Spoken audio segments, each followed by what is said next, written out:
আসসালামু আলাইকুম guys, welcome back to my channel. কেমন আছেন আপনারা? আশা করছি সবাই অনেক ভালো আছেন। আমরাও খুব ভালো আছি। বেরিয়ে পড়েছিলাম কিছু গিফটের জিনিস কেনাকাটা করব। সামনে যেহেতু ঈদ আসছে, চলে আসলাম রাইস থেকে কিছু কেনাকাটা করেছিলাম। পরবর্তীতে আমরা সেলেরও গিয়েছিলাম, সেখান থেকেও কিছু গিফটের জিনিস কেনাকাটা করেছিলাম। কি কি কিনেছি লাস্টে দেখিয়ে দিব। তারপর চলে এসেছি ১ নম্বরের একটা ফুড কোর্টে।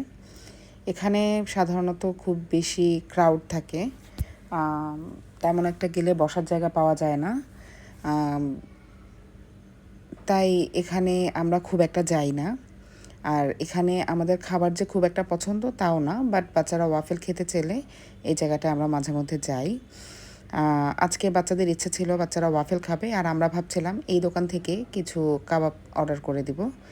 তারপরে বাচ্চারা এই যে ওয়াফেল অর্ডার করে ওয়াফেল খেয়ে নিল, আর আমরা চলে আসলাম আমাদের পছন্দ অনুযায়ী কিছু একটা অর্ডার করার জন্য। তারপরে এই যে তাদের মেনুটা দেখছিলাম। দেন আমরা এখান থেকে চিকেন টিক্কা কাবাব আর হচ্ছে বিফ বটি কাবাব দুটা লুচির সাথে অর্ডার করে দিয়েছিলাম। তারপরে তাদের আরও কিছু মেনু কার্ড দেখছিলাম যে অন্য কিছুর সাথে অর্ডার করা যায় কি না, তবে অন্য কোনো কিছু ভালো লাগছিল না।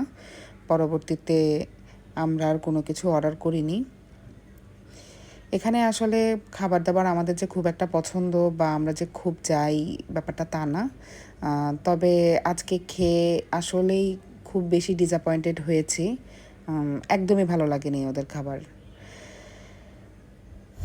এই যে আমাদের খাবার পরবর্তীতে চলে আসছিল, তারপরে খেয়ে নিলাম, বাট আমাদের খাবারটা একদমই পছন্দ হয়নি। খাবারের টেস্টও ভালো ছিল না। তারপরে পাশে একটা চেয়ারে ছোট্ট একটা কিউট বিড়ালের বাচ্চা ছিল। বাচ্চারা এটা নিয়ে খুব মজা করছিল, খেলছিল, আমিও দেখছিলাম। আমি আসলে কিছুদিন যাবৎ খুব বেশি অসুস্থ, তাই আমার ভয়েসের একটু বেহাল অবস্থা।